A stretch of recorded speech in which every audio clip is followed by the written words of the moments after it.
आप जो स्क्रीन पर कुछ तस्वीरें देख रहे हैं वो गैंगरेप का आरोपी है, कर्नाटक का हावेरी ज़िला। यहाँ 23 मई की रोज़ गैंगरेप के कुछ आरोपी जब जमानत में बाहर आए तो उनमें से कुछ लोगों ने विजय जुलूस सरीखा निकाला, जिसके बाद वह वीडियो सोशल मीडिया पर वायरल होने लगा।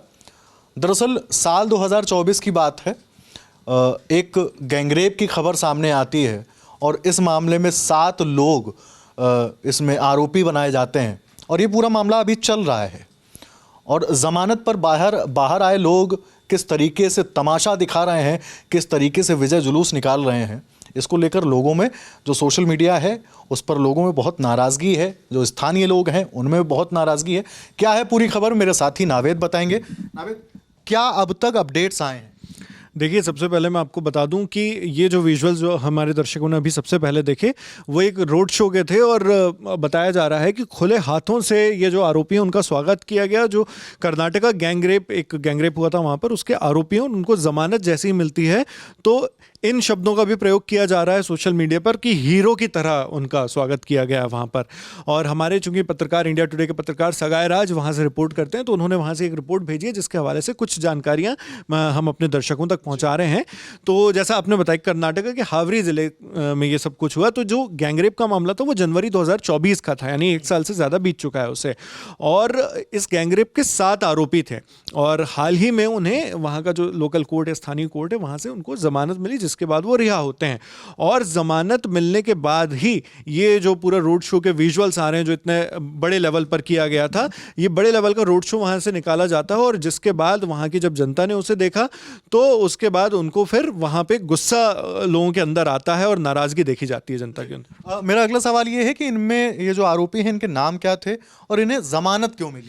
देखिए, ज़मानत इनको मिलने का जो कारण अभी तक रिपोर्ट्स में सामने आया वो यही है कि जो पीड़िता थी उससे जब अदालत में आरोपियों के बारे में पूछा गया तो वो आरोपियों को पहचान नहीं पाई, जिसके बाद ही कोर्ट ने उन्हें ज़मानत दी है, इन 7 आरोपियों को। जिस मामले में ये लोग जेल गए थे उस घटना को लेकर हमारे पास क्या जानकारी? देखिए, जो जानकारी हम तक अभी तक है उसमें जैसा मैंने आपको बताया कि जनवरी 2024 का मामला था और पीड़िता ने उस वक्त आरोप लगाया था कि इन 7 लोगों ने पीड़िता के साथ यौन उत्पीड़न किया है। और इसके बाद और भी कुछ चौंकाने वाले फैक्ट सामने आते हैं इस केस में, जिनमें कुछ और वीडियो भी हैं। वीडियो पुलिस तक पहुंचते हैं और उसमें यह भी पता चलता है कि आरोपियों को महिला का अपहरण और हमला करते तक देखा गया। तो ये इसका मामला था। उसके बाद फिर पुलिस जाँच करती है तो पुलिस की जांच में ये भी पाया जाता है कि जो आरोपी हैं ये आदतन अपराधी हैं इस मामले में। और हंगल गांव में महिलाओं के खिलाफ नैतिकता पुलिस, मॉरल पुलिसिंग जो होती है वो भी करते रहे। इनका रिकॉर्ड इस तरह का रहा और हिंसा में भी शामिल रहे हैं। तो इस तरह के इसके बारे में पता चलता है। जी, मेरा सवाल वही है जो अभी मैंने कुछ देर पहले पूछा था कि इन आरोपियों के नाम के बारे में अगर कुछ जानकारी। जी, हाँ, मैं इन लोगों के आरोपियों के नाम भी बता देता हूँ। और मैं पहले ही अपने दर्शकों से माफ़ी चाहूँगा अगर प्रोनाउंसिएशन थोड़ा इधर उधर होता है, क्योंकि कर्नाटका के कुछ नाम हैं इनमें से, जिसमें से 7 आरोपियों के नाम सबसे पहले मैं एक एक करके आपको बता दूँ।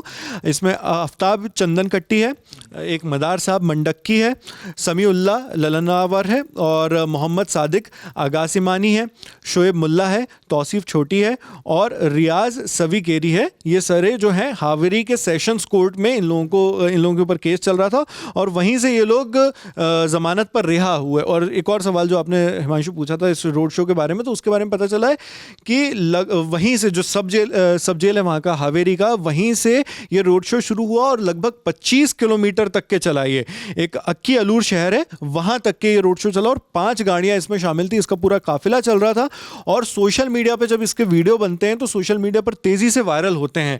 और उसके बाद उन वायरल वीडियोस में देखा जा रहा है कि आरोपी किस तरह से अपने आप को बिल्कुल एक एज अ हीरो प्रेजेंट कर रहे हैं। मतलब जैसे पुलिस का कोई खौफ नहीं है उनके सामने और उसके अलावा उनके मन में कोई खौफ नहीं, जनता के बारे में या पीड़िताओं के बारे में कोई इज्जत नहीं है, कुछ नहीं है।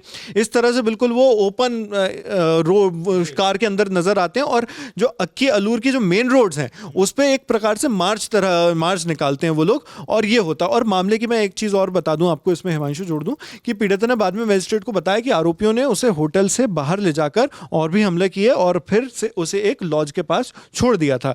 ये केस की कुछ डिटेल्स थी और लॉज के कर्मचारियों ने 10 जनवरी 2024 की घटना है क्योंकि ये, तो 10 जनवरी को इसकी सूचना पुलिस को दी, लॉज के जो कर्मचारी थे उन्होंने, और जिसके बाद पुलिस ने फिर बीएनएस की जो अलग अलग धाराएं होती हैं उनके तहत उसमें केस दर्ज किया और जिसमें गैंगरेप भी शामिल है जो केस उन पर चल रहा है।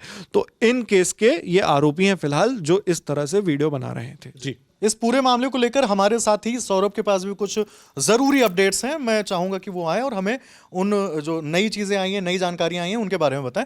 सौरभ, मेरा आपसे सवाल ये है, चूंकि सोशल मीडिया पर ये तस्वीरें, ये वीडियोस वायरल हुए जिसमें हमने देखा कि गैंग रेप के आरोपी किस तरीके से विक्ट्री परेड निकाल रहे हैं और सोशल मीडिया पर लगातार सवाल पूछे जा रहे हैं। मेरा सवाल आपसे यही है कि पुलिस की ओर से अब तक क्या जानकारी आई है?